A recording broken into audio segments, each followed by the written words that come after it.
kita lihat satu-satu calon untuk Anies, misalnya Anies kalau berhadapan dengan Ganjar dan dengan Prabowo, di antara nama-nama berikut siapa yang menurut Anda yang terbaik untuk jadi calon Anies?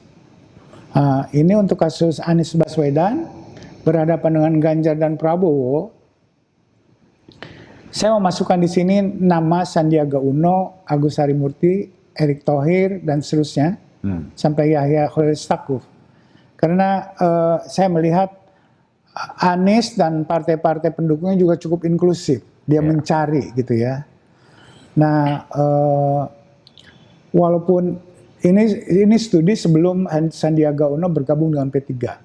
Gitu. Jadi kita pertimbangkan kemungkinan saja Sandiaga Uno dengan Anies kan gitu loh. Tapi karena sudah bergabung dengan P3 dan P3 sudah mendukung Ganjar, tentu saja ini kemudian menjadi tidak bisa dianalisis lebih jauh karena ini Sandiaga harus dipilih dia menjadi bakal calon dari Ganjar. Untuk Ganjar ya. Tidak bisa untuk Anies karena udah ada keputusan. Tapi waktu kita melakukan studi ini bulan Mei, Bung Saidiman ya, survei kita bulan Mei, kita memasukkan nama Sandiaga waktu itu.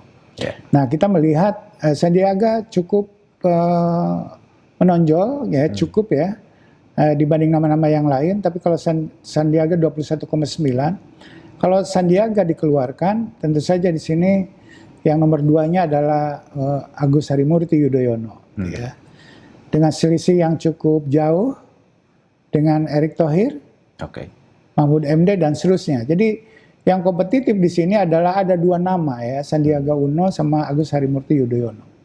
Ya, jadi kalau dibandingkan misalnya dengan siapa? Dengan Khofifah, kan itu ada perdebatan antara Agus Harimurti dengan Khofifah.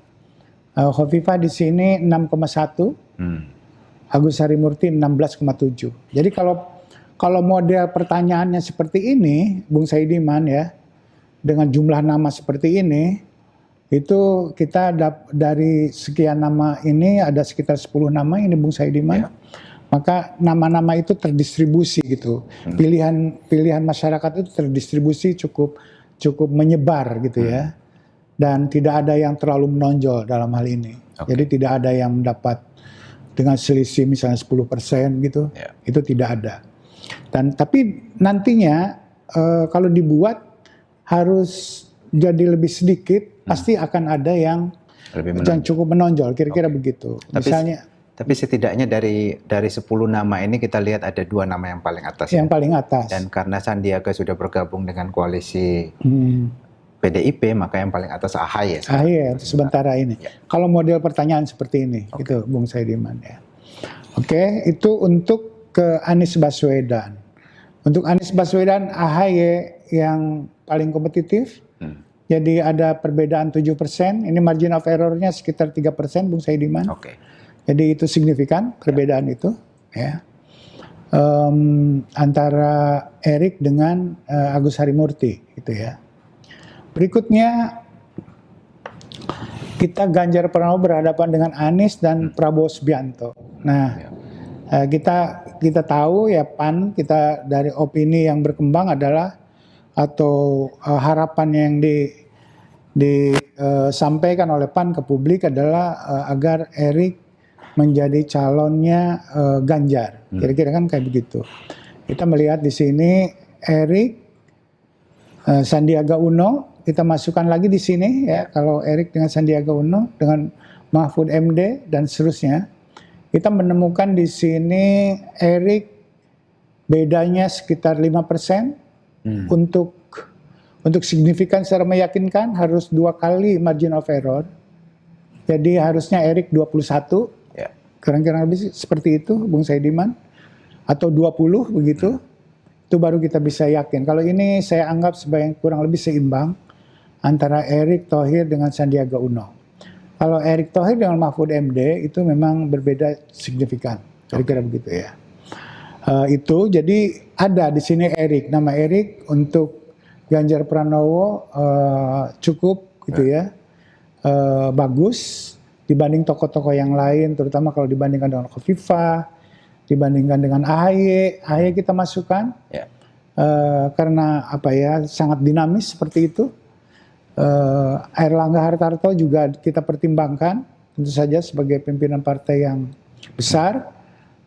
Said Akil dan Yahya Khalil Stakuf sebagai tokoh NU, Bung Saidiman. Yang menarik di sini Profesor Saiful adalah bahwa survei ini kan dilakukan Mei 2023 ini sebelum ada pembicaraan tentang kemungkinan koalisi Demokrat dengan PDIP. Dan AHY sudah dapat lumayan. Iya ada. AHY dengan Khofifah kurang lebih seimbang. Kurang lebih sama, ya sama, bahkan dengan Pak Mahfud MD, saya kira ya selisihnya tidak terlalu signifikan, gitu ya. Hanya 5%, tidak 2 kali margin of error, Bung Saidiman. Jadi di sini ada dua lapisan tokoh, Erick Thohir dan Sandiaga Uno di satu sisi, gitu ya, dan di sisi lain Pak Mahfud MD dan yang lain-lainnya, kira-kira begitu.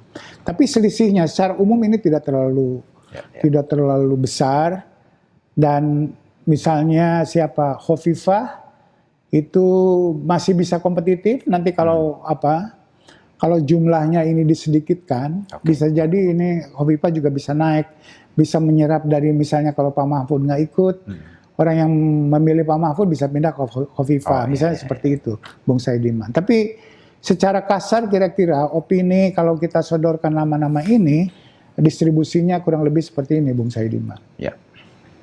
Kita bisa mengatakan ya Erick paling kelihatan paling potensial, kemungkinannya untuk mendapatkan dukungan kalau berpasangan dengan Ganjar Pranowo. Kira-kira itu yang diinginkan. Tapi kemudian pertanyaan berikutnya adalah apakah memang mereka ini bisa mendongkrak suara Ganjar? Itu yang paling penting kan. Nah itu dalam studi kita lebih lanjut kalau soal itu. Kalau di sini ini aspirasi masyarakat. Sebaiknya Ganjar wakilnya siapa? Kira-kira kayak begitu. Apakah itu udah pasti mendongkrak? Itu pertanyaan spesifik seperti itu harus ditelaah lebih lanjut. Nah itu untuk ke Ganjar Pranowo. Berikutnya untuk ke Prabowo Subianto berhadapan dengan Anies dan Ganjar. Di sini betul-betul tidak ada yang menonjol, gitu ya. Sandiaga Uno 13,9, Erick Thohir 13,3, itu tidak signifikan. Pak Mahfud sama dengan Pak Mahfud, dengan Muhaimin Iskandar, dengan Agus Harimurti Yudhoyono, itu kurang lebih sama itu. Ya, jadi dalam hal ini tidak ada tokoh yang cukup beda dari tokoh yang lainnya menurut versi masyarakat siapa sebaiknya yang menjadi calon wakil untuk Prabowo Subianto, Bung Saidiman. Halo, selamat berjumpa dengan saya Anika, pembaca berita podcastnews.id. Saksikan terus konten-konten menarik dari kami. Jangan lupa subscribe, like, dan komen. Terima kasih.